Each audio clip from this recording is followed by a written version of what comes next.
If you've never been to the channel before, my name is Stephen Tocher. It's actually pronounced Tocher, but Tocher is a little bit easier for people to say. So I used to weigh over 300 pounds. I've kept off the weight. I'm about 200 now for about 11 years. And I've been doing these stretches for the past 25 years. And I just want to talk and share things with the world and just stay as flexible as possible and just enjoy, just enjoy the life that I've been given. Talk about faith, family, fatherhood, talk about finances, fitness, food, anything you could think of. With an F on it, an F word, I am down. Just rotating onto the back here. With some cross-body rotation. Just want to try our best to stay flexible. I think that's one of the keys as we get older that we tend to not to do. We tend to want, I need to work out all the time. I need to stay as quote unquote fit as possible, like visually. And don't get me wrong, those people, you look visually stunning. You're fit. You got the six pack. That's amazing. Amazing you could do that. With 3 kiddos, it's just not something that I can maintain or I can do. So for me, it's about just staying as flexible as possible, just enjoying life where I can. All right, so do some rebounding here. Just do some up and downsies. Just rebound to the best of our ability. We're just popping up and down.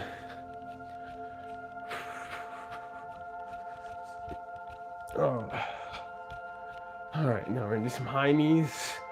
The blood flowing here. Yesterday I was telling a story, the pineapple story, about a missionary who went to an indigenous place and founded a corner store. His wife was doing nursing, and he was a handyman. He was helping people out and preaching the word. Anyway, after years of being there, he wanted to have some pineapples because it's hard in the jungle to get some fruit. So he went out and got a bunch of bushels, heads to plant bushes. The thing about pineapples is it takes about 3 years for them to grow. So he hired someone to plant all of the pineapples. And then he was waiting, and he made sure to pay the guy, and he said, "These are my pineapples." And the reason why I think he was saying that the way he did in his testimony was because this tribe was notorious for stealing. Some tribes are notorious for eating other people, and some tribes are notorious for, other things, right? And this tribe was notorious for stealing. So he's, kind of preempted by saying, "These are my pineapples." Anyway, so he's really excited about having these fruits. And then as time wore on, he's getting anxious, his mouth is watering. And then he goes out to start harvesting his pineapples, and they're all gone. The pineapples have all been stolen by the people group. So he goes to them and he says, "Stop stealing my pineapples. These are my pineapples." And they're like, "Okay, that's fine." And every night these pineapples that are pretty much almost ripe are stolen and they're eaten. I guess the people, the indigenous people or whatever, they still like them unripened or whatever it might be. So he's pretty furious. He's waited, 3+ years for these pineapples. And yeah, he's just furious. So he tells them, "Okay, you know what? We're going to shut down the trading post." Shuts down the trading post. People leave, and so here he is. His ministry's not there. He's got no pineapples. He's frustrated. So he brings back the post. Well, you'd think that would have resolved the situation. Nope. He then, they steal all the pineapples, and then he says, "Okay, you know what? I'm going to tell my wife to stop giving y'all immediate treatment." So she stops, and sadly, because of his pride and because he wanted these pineapples, he was trying to teach these indigenous people a lesson. At one point, he says in his testimony that a baby died. And obviously after something traumatic like that, where he was being very, very stubborn, he changed his demeanor and he said, "Okay, you know what? I'm going to I'm going to stop. We're going to stop the the no hold on the pineapples there. Or sorry, on the care. So anyway, as time wore on, they just were stealing the pineapples, kept stealing them, and then one day he found out that it was the guy who planted the pineapples. And when he found that out, he was like irate with the guy. He's like, "I paid you," and he's like, "No, no, no. And where we come from, if you plant it, they're yours. We don't understand this idea of payment the way that this man from the Dutch community understood it." So he was really furious with the guy, and he said, "You know what? What I'm going to do now is I'm going to we can split the pineapples if that's how you see it." So they split the pineapples, and he goes out to find his side. That next day, once again they're gone. So he says, "You know what? I'm done with this." He takes all the pineapples, the bushels, he rips them up out of the ground and throws them away. And he says, "I'm going to do this the proper way, by myself, or pay someone else, or pay these people, in something that's physically tangible for them, and teach them the right way to do it." So goes out and gets a bunch more bushels. So here he is now, gonna have to wait another 3 years. So he he gets everything planted the right way, and he actually gives one of the indigenous gentlemen a knife. And he says, "This is your payment. Do you understand?" And the guy says, "Yeah, I do. I understand." So he plants the pineapples, and he's waiting 3 years. Lo and behold, he's stealing the people, and he are stealing the pineapples once again. So at this point, he says, "Enough of this. I'm going to go out and get a dog, a German Shepherd, a big old German Shepherd." He gets the German Shepherd, and the German Shepherd, is chasing away all the indigenous people. And once again, they leave. He's now almost been there, I guess, 15, 16 years. And at 2 separate times, he's had the indigenous people leave because of his, wanting of these pineapples. So, he's had babies die, baby die, people sick, he's sick dogs on them. Now the dogs are starting to breed and the dogs are getting out of control. He's, shut down the store, brought it back again. He's done all of these things, and yet he has no pineapples. So anyway, he goes away to this retreat, and the whole time he's preaching the gospel. So he goes away to the retreat, and at the retreat, the speaker talks about giving things to God, completely giving things to God. So he ponders it, and he says to himself, "Wow, maybe I'm not giving these pineapples to God." So when he arrives back in the village in the jungle in New Guinea, he goes out in the middle of the night. There's no harvest season at the time, I think.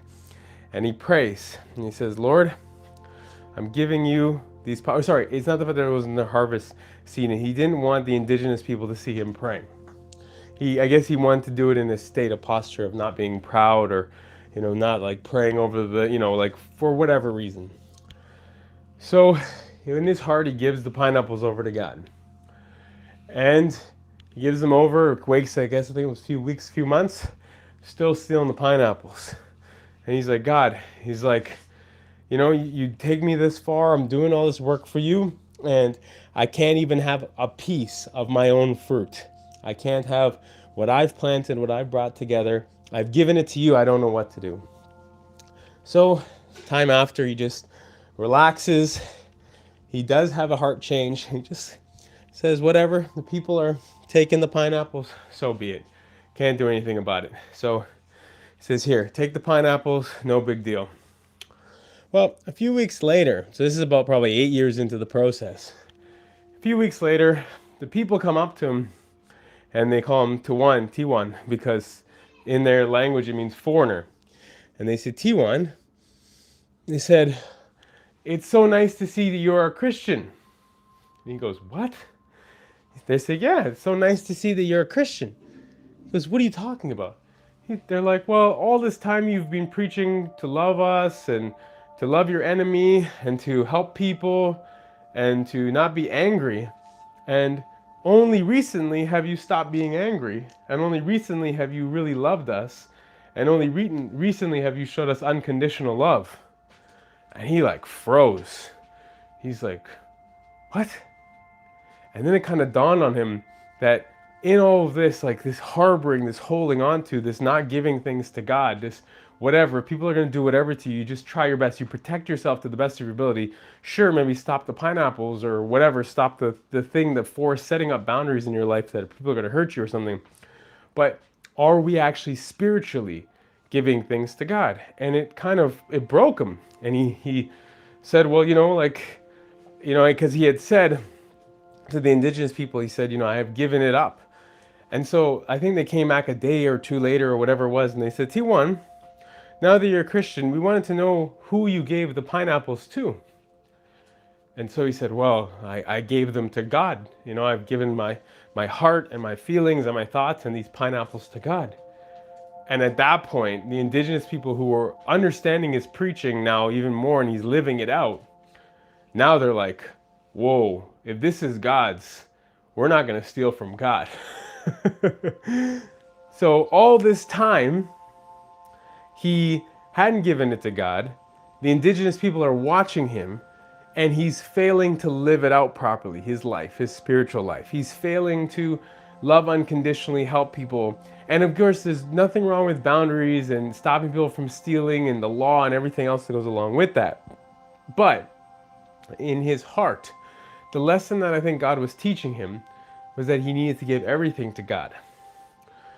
So, as time progressed on, it became the norm for them all to come and everyone to share and pick pineapples, and it became just like this open place for pineapples. Not for his family, not for the people stealing, but for everybody. And inevitably, people started to come to know the Lord in those tribes.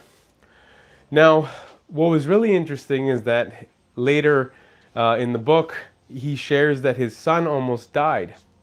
And he realized that he hadn't given his son to God in his prayers as his son was going to die and the doctors were too far away to come. His wife was a nurse, but she couldn't do the things that the doctor could. And so in a last plea and attempt, he was reminded of the pineapple story and everything that had gone on over these 8 or 9 years and 20 years that he'd been serving there. And he said in that night, he said, God, I don't think I've given my son to you. So he got on his knees and in prayer, he gave his son to God.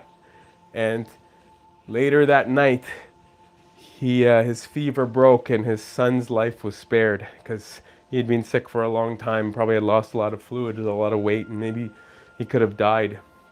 So it really helped me to think about what have I given up or not given up to God? And I'm going to continue to ponder that and think about that today as I move on with the day. So thanks for listening to the story and stretching with me. If you'd like to take a look at any other the dad doing dishes videos, you can take a look at the playlist right here. If you want to check out another kind of stretching workout video, you can do that right here. And if you want to subscribe, you can do that right here. I just want to say thank you so much for watching. Have yourself a wonderful day, evening, morning, or night. God bless.